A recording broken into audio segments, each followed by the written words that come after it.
On Tuesday, President Trump criticized renewable energy, calling it a scam and too expensive. Those comments come as the United States is struggling right now to power an AI revolution.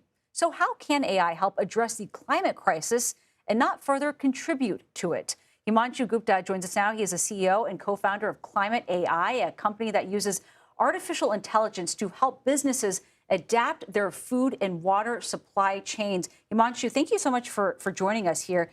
For people who haven't been paying attention, what is the state of climate tech right now, and where is AI really having the biggest impact in this space? Of course, this year we call it like as founders in the climate space, we are not dreaming big, we are dreaming small. So what that means is in terms of actual funding, if you look at the latest reports from venture capital, in H1, the funding has been down by 20% as compared to H1 of last year.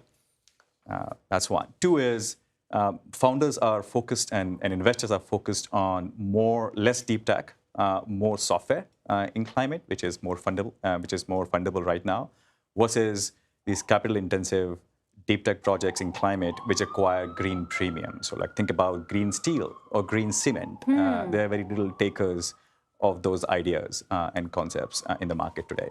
I find this all to be really fascinating, just in terms of how it can really take us forward leap years from where we are and what we're used to. How is AI being used to predict and respond to extreme weather events that we're seeing here in the United States? So we think of AI as a time and effectiveness multiplier to the solutions of climate change. One example of that is in our work with seed companies globally, we help them launch climate resilient seeds cheaper and faster into the market. I'm talking about 30% faster and 20% cheaper. As we all know, we are running out of time to respond to climate change, and farmers need access to those climate resilient seeds as soon as they can.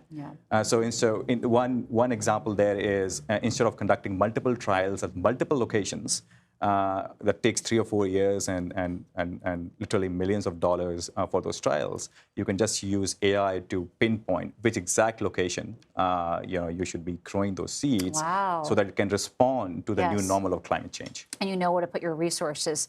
Himanshu Gupta, thank you very much for joining us. We appreciate it. Thanks for having me.